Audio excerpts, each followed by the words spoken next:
All right. All right. Welcome one, welcome all. I am going to do a double review of 943 and 944. I know I missed the 943 review when it should have came out, but I feel like the 943 and 944 chapters pair so well together because we get a lot of information from 944 that clarifies and extends on some information given to us in 943. So the breakdown of what I'm going to be doing is the smile breakdown of 943 and then the implied verifications from Killer in 944 and how that interacts, and then how 944 is going to influence the rest of Act 2 and Act 3. Which means a whole lot of shit is going to be going down. All right. So let's get into it. We open up 943 with a flashback of Yasu and the retainers for Odin back in the Hakumai district, or what seems to be the Hakumai district, which also from 942 is the only port open to the outside world in Wano Kuni, even though I wouldn't say it's necessarily the only port open to the outside world, but it's the only port from Wano Kuni that could have a direct correlation with the outside world. So this is probably the port that Kaido and Orochi smuggle weapons and Smile through, or how Doflamingo would get Smile into the country of Wano. But it's also stated that it's the only singular port. So all ins and outs of Wano are going through Hakumai district, which implies a lot of different things. So like world government can come in through there, Kaido went out of there, Doflamingo could send stuff into there. And it seems to be like a really popular town that we're probably going to get to within like the next 10 or 15 chapters, or we'll have a big resolution within the Hakumai district at the end of the arc, whereas Momo and Luffy open up the borders officially to Wano after everybody's defeated and Kaido's out of there or dead, and Orochi is defeated or dead or out of there. So this is going to open up the borders of Wano, which is going to be really nice, but we get everyone talking to Yasu, and Yasu seems to be the solidifying stone and foundation of Odin's retainers and Odin himself becoming new honorable men, to where everybody in the flashback, so like Kinemon, Konjuro, Raizo, Ashura Doji, seems to be Denjiro, seems to be Kawamatsu, they're all kind of like ruffians from the start. And so Yasu is basically the guy who said, like, this is going to be the future shogun of Wano, Odin Kazuki. You guys need to be better people in the presence of him if you are going to be the examples of him. So I really like that about Yasu's character. We get a lot of in-depth information from Yasu within the last two chapters, and showing how he's such a pivotal part for the Kazuki clan and their upbringing. Because, what's his name? Sukiyaki? Yeah, Odin's dad. Odin's dad was like super tough love without like giving him a guiding hand, where he was like, I'm going to kick you out until you become an honorable samurai, and then that way you can become the shogun of the future Wano country. But Yasu's really the guy who brings Odin and his retainers together. And then we cut back to the present time, where we see Yasu's body laying down on the ground, and everyone from Abisu Town who is around there is not crying, but they're laughing. And this really ticks off Zoro, because we get a panel of Zoro and he's like, why is everybody laughing right now? It's probably going through his head. And Hiyori comes up and says, this is just the side effect of the smiles. They can no longer cry, and they can no longer feel sad or angry. All they can do is laugh. So this is the way that they're grieving. So if this isn't the worst place on earth, this should be considered hell. And she says something along those lines. So then we get a little bit of a speech from Orochi, like basically just talking shit on Yasu and like how he killed him. Just a very cheap shot. He's hanging up Jesus Christ style up on the cross, and he shoots him down. And Orochi says, I can't believe you lived this long, you hedge. No, you sewer rat. And then we get another panel of Zoro, and Zoro's like, I gotta kill this guy. He's a piece of shit. I gotta kill this guy. So what we see from Zoro, right, is he wants that smoke with Orochi right away. We don't get that till 944. So this is why I'm doing a double chapter, because we get a lot of 944 to clarify in 943. But Zoro is like, this ain't it. Cracks his knuckles and is like, I'm going after this guy. So then we cut back over to the Udon prison, where Luffy and Queen and Grandpa Hyo and everybody else in the prison is watching the actual about to be fight go down in the flower capital. And Luffy says something along the lines of, nobody should laugh when someone dies. And this is a really kind of subtle yet big hint to Luffy's personal, like, moral and mental development. So back when Ace died, rip, Luffy was crying his heart out. Like, he couldn't think straight, he couldn't see straight, like he literally almost couldn't breathe because he was crying. And he got to experience death at such a personal level that he now understands what it means or implies to people who were very close to someone, in this case Yasu and the people of Abisu Town. So Luffy's standing there next to Hyo and says, nobody should laugh when people die. And I see this as a pretty big win for Luffy's very slow growth to becoming a man or becoming a more morally stable person with his own ideals. And this is what's really going to help Luffy solidify his, not necessarily hatred, but his commitment to Momo and freeing the people of Wano from underneath Kaido and Shogun Orochi, which is really cool. And then we cut back to everybody crying around the flower capital. So we go to the Bakura district, we go to the flower capital, we catch up with Kinemon and Inuyarashi and Ashura Doji, who are in one panel. Then we catch up with Zoro and Sanji and the retainers, all in a different panel. And this is what seems to be a turning point for Ashura Doji to rejoin the alliance, because Kinemon had just basically followed him there in the Bakura district, and Inuyarashi is with Kinemon, and Ashura Doji asks him, hey, what do you know about these Smile Devil fruits? And then in a couple of panels we get the revelation of the Smile Devil fruits. But if Ashura Doji is now learning about what the Smile Devil fruits have done to Yasu, who has helped him out along the way with Odin, this would give him kind of an open doorway to rejoin the alliance. But then what we see later on in 944 is Zoro and Sanji standing up to everybody in the middle of there. So Ashura Doji is going to see that on the snail prompter and going to be like, I like those guys. Those guys are tight. They're fighting. They're men. I want to join their cause. So I think this is going to be the leeway between the conversations of Inuyarashi, Kinemon, and Ashura Doji, and then witnessing the actions of 944 with Zoro and Sanji to actually rejoin the alliance. I don't know if he's going to pledge loyalty to Luffy or Zoro or just the alliance or Momo, but you can kind of see the gears turning in Ashura Doji's head to where he's thinking about rejoining it, because such a personal, what do you call it? Such a personable man to him died, that being of Yasu. And then this is where we get into the breakdown of smiles. And I had to write a couple of notes here because I can't recite it from memory, right? So we get Shinobu talking about the smiles. And she says the smiles are 10% effective. 1 in every 10 people on Kaido's crew are going to be able to obtain the powers of an animal that are going to make them the strongest pirate crew around. So then the other 90% just get the side effects. So they can't swim, and they can't swim, and they can't be sad, and they can't be angry. So the people who are waiting for the fruit are the waiters. The people who got the power, the 10% of Kaido's crew who have artificial smile zone fruits, are the gifters. And the people who ate the fruit and don't have the powers, and all of the side effects are the pleasures. So if we go back to Zou, right, and when the pleasures were invading Zou, all you could see them doing was like laughing, and not like that cry laugh, you know what I mean? It's like you're laughing so hard that you're crying. Like, that's what we saw. And those were all the pleasures. So now it makes sense, because they can't be sad and they can't be angry.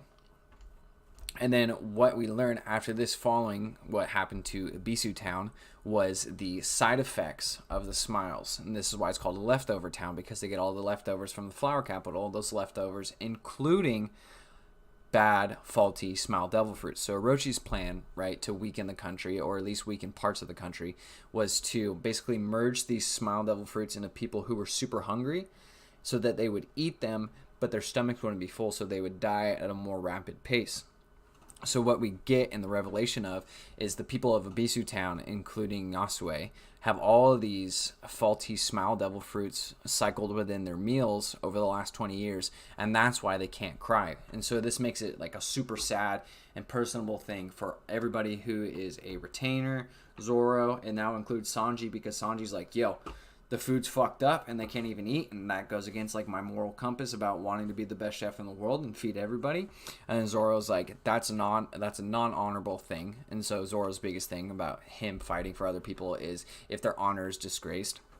And so both of them are getting super mad, which then leads up to this last panel of chapter 943, and it's my boys Zoro and Sanji, the reunion. And we get a little bit later on in 944, which came a week later, the quick banter. And I hope, because I'm going to end the 943 review and then hit a little cutscene, go to the 944, but I really hope that it's more than just this quick banter that we get in 944. I don't know if Zoro is going to ask Sanji about what happened in Whole Cake Island, but there are probably one of two things that are going to happen. Post what we learned in 944 is Zoro's going to be like, is it resolved? And if Sanji says yes, Luffy and I talked it out and we made up, right? Zoro is the type of person to be like, all right, cool, that's made up. That's my captain. I respect him and I honor him. Or B, Zoro's going to confront Sanji even if it is resolved and ask or command for an apology to Luffy straight up. So that'll do it for me for 943, and I will see you guys in a quick sliding second. And now we get into 944 where the action starts. We're building up. We've been building up to this moment, and it's all finally starting to become a shit show. And I am there for it. So, opening panels. We get Zoro and Sanji doing this number. Oh, and then they have the quick banter like they would normally do, and it says, I don't have time for you, Brow Goro. Same for you, Mastro. So, RIP to the thoughts and theories that Zoro and Sanji are really going to talk it out or have a conflict about it, but there's still a little bit of hope. I'm really hoping. Go check out my video from like 2 months ago when I first started where I talked about the implications of Zoro versus Sanji. I don't know how to do the box, but you can go to my channel and then go down and look at it. So right after that, in the quick little banter, which is still very nice to see, and it's a couple of dope-ass panels with Sanji and Zoro. It's finally good to see them together. We cut immediately over to Drake, and Drake is going full Allosaurus, kick your assosaurus. And Drake is like kind of pissed at Sanji, so I don't know if it's a personal thing or if it's a thing from him just invading Wano and just trying to follow Kaido's orders, but Drake really does seem to be on Kaido's side for this, which is nice because I do believe, along with a couple other people, that a lot of the supernovas are going to end up joining the Alliance, but it would be really cool to see if Drake stays with Kaido and then splits underneath Kaido towards the end of the arc. I think Hawkins is going to join them. I think Kid's going to join them for the time being. Enemy of my enemy is my friend. That kind of stuff. I think Killer's going to join them because of Kid, but we learn later in this chapter that Killer is kind of messed up, right? We'll dive into that in a little bit. Who else is in Wano right now? I think it's everybody except for Rouge, Capone, and Bonnie. So Apu's got to be there. We haven't seen him yet. Hawkins is there, but I think he's going to join the Alliance. I'm kind of like 60-40, not necessarily 50-50, but I think 60% Hawkins is going to join the Alliance, 40% he isn't. Hawkins is also a character to where he plays within his own favorable odds. So if he sees more of a chance of him surviving and getting on with his life within the Alliance, I think he's going to join the Alliance rather Act 3, maybe 4. Or not necessarily join the Alliance, but work against Kaido and then skedaddle after there, like we saw Capone in Whole Cake Island. And so after all that, right, and that little debacle between Zoro and Sanji, Zoro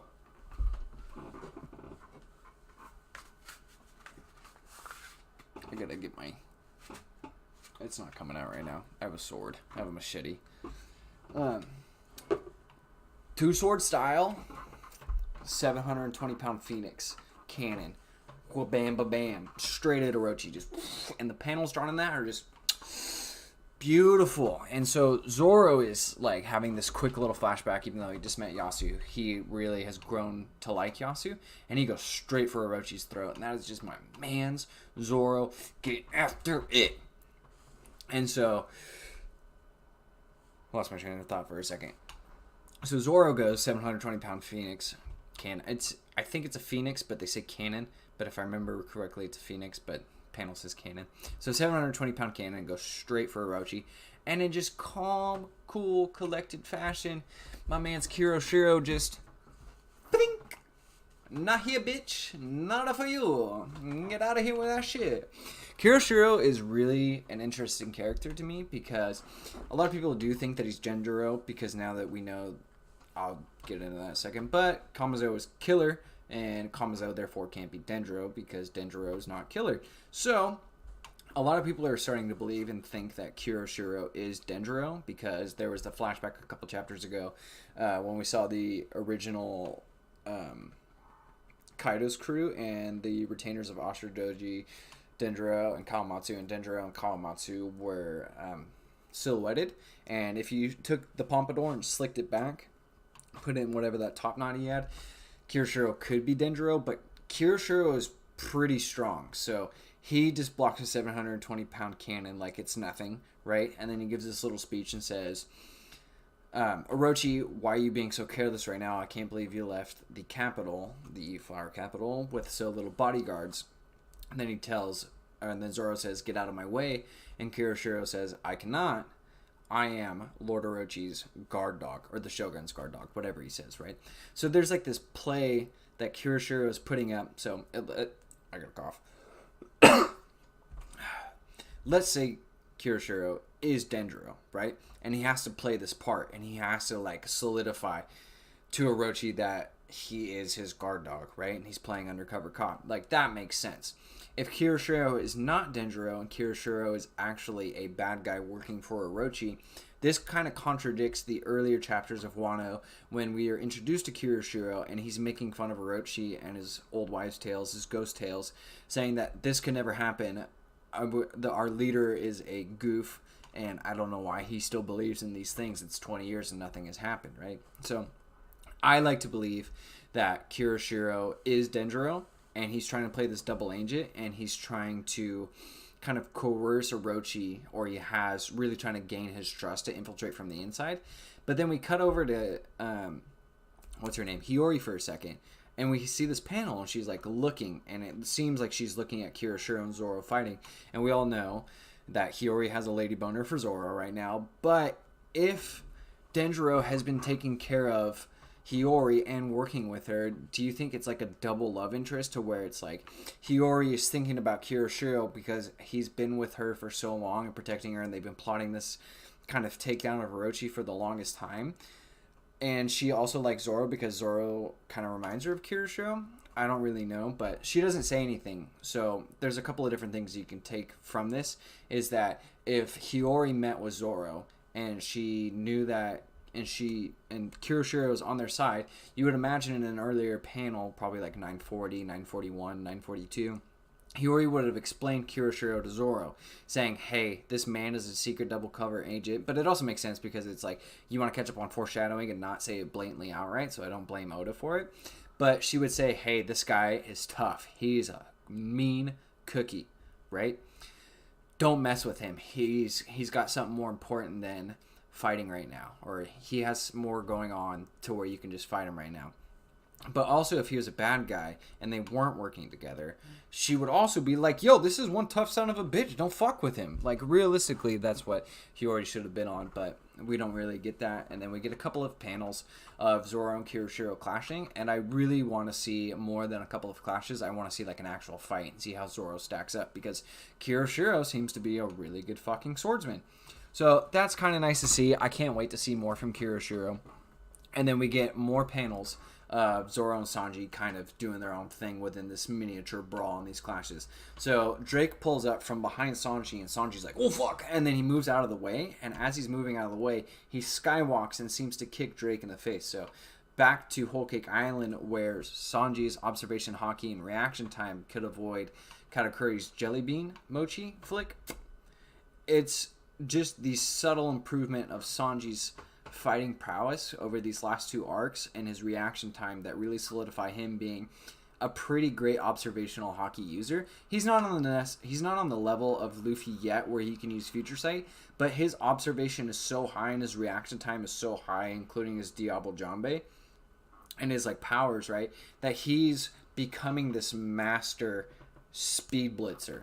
And I hope to see that we get more of a Sanji versus X Drake fight, along with Zoro's observation hockey also improving since Dressrosa. So in Dressrosa, we see that Zoro's hockey is starting to like fully come into effect. Like, it hasn't bloomed as much as Luffy's once again, but his observation hockey is also getting up there, because we get a panel before Frankie shows up and the rest of the crew, and Zoro says they're all yours. And then the next panel that we see, Frankie's taking a bunch of bullets to the chest, and the guards are like, why ain't this working? And then Frankie's front is all cyborg and his back is human. So then Frankie strong rights them, and Zoro goes back to Kiyoshiro, and they start clashing again, and we get a couple panels of them clinking swords, and it's just fucking beautiful. And then as Frankie is grabbing Yasu's body, he starts running away because Shinobu's like, we can't leave his body here. Dudes are hella firing shots, and then Usopp's like, Kabuto! And he flings what seems to be a firebird at them because there's an explosion, and that's basically one of his main techniques. So we see all of these Straw Hats coming together in the Bakura district, and going back to the portion of my 943 review is we're going to see the implication of Ashura Doji witnessing this and then being like, yo, they're strong, I want to fight with them, right? So I think this is kind of the beginning of the brawl to where we get Ashura Doji back on the side of the Alliance, which will be really nice. And then we're going to get the actual reunion of all of the Straw Hats together after the Udon prison break. And so I gotta catch up on my notes real quick. We cut back over to Udon, and I wish we saw more from Kiyoshiro and Zoro, but I know Oda's saving it. So we cut back to there, and we get the revelation that Kid was captured again, along with Kamazo, because Kamazo didn't fulfill Orochi's mission of killing Zoro. And then we get this speech, just a fucking beautiful speech from Kid, and he's basically saying, we get the revelation that Killer is Kamazo, right? And I was like, fuck, that was so obvious, and a lot of people missed it. But it's cool to see that Zoro and Killer clashed, and both kind of went down. So people really want to say Zoro's so much better than Killer, or Killer's so much better than Zoro, which means that, like, Kid is better than Luffy. But we'll get into the power scaling in another video. But a really kind of nice thing that we get to see is this character development from Kid, and he's not as like ruthless and just bombarding as he was depicted in the pre-time skip. We get to see like his more human side, that he really cares for his crew, because he says, you used to hate your laugh. You hated your laugh so much that you stopped laughing altogether, and as you were stopping altogether, that's when you put on the mask. And it cuts over, and it's like Killer crying because of the smile side effects, because he was probably force-fed smiles. And he's crying, and he's laughing at the same time. And then Kid really goes, who did this to my partner? What have they done to you? And so it shows this more compassionate side, that he really cares for his crew, or at least he really cares for Killer, implying that their backstory is really deep and intertwined together, to where they kind of went through some shit when they were younger, and Killer has always been there for Kid, and Kid has always been there for Killer, and he doesn't want to see his friend, like probably his best mate, go back to where he was ridiculed and where he was fucked up and all this kind of stuff. So that's nice to see from Kid. And then we get the panels of Queen, and Queen is like, yo, y'all gonna die, it's torture time, the sumo wrestling is back on, let's get it. And Queen is more methodical than I originally thought, because Queen is submerging Kid and Killer into water, and because Kid has a devil fruit, he can't swim, and because Killer has been force-fed smiles, he now can't swim either. So it's not even a test of like how long you can hold your breath, it's like they're having these major side effects from being devil fruit and smile users now. He probably got fed faulty once, to where you can't swim, so it affects your body's actual natural ability just to be strong. And so Queen then says to Luffy, or Luffy says to Queen, I have nothing to do with these guys. Why are you torturing them? Because Queen's like, I'm going to submerge them until you die, or until you die, they die, right? So Queen's like thinking things through, which is really cool. And it's not just all like, oh my God, Komurasaki, you're dead. Oh, I'm so sad now. So I also like to see that from Queen. But Queen says, are they not from your generation? Are they not your rivals? Why are you so hesitant to fight right now? Which shows that Queen is thinking things through on all possible avenues of what Luffy's character is like.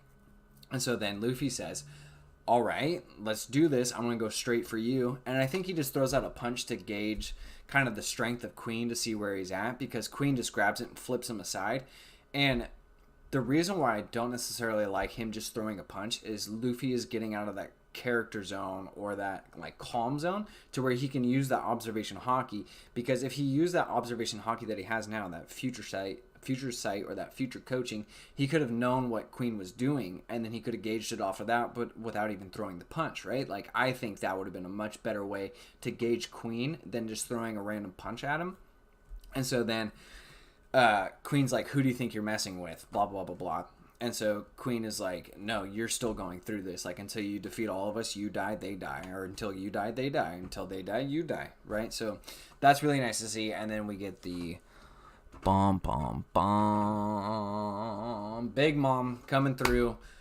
The literal last sentence, not the editor's note, but like the for the next chapter note says, oh, the cravings are coming.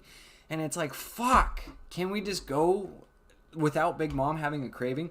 But this leads into Queen versus Big Mom versus the whole entire prison. It also leads into Chopper's doctor feats of curing the hunger pangs, right? So then we get a bunch of different things. But the last thing that I want to say before I get into the ending of this is, with the collar that Luffy has right now and the way that he's learning the flow of hockey, I think this is going to be one of those things that goes back to Rayleigh. And so Rayleigh has been Luffy's mentor for 2 years.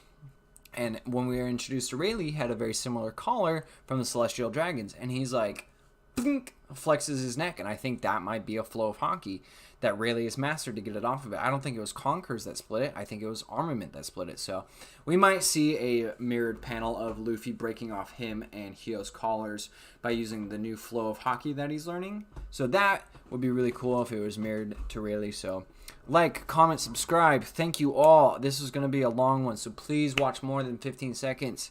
I appreciate all of you guys. I'm back up to 37 subscribers. We're still shooting for 50. And until next time, adios.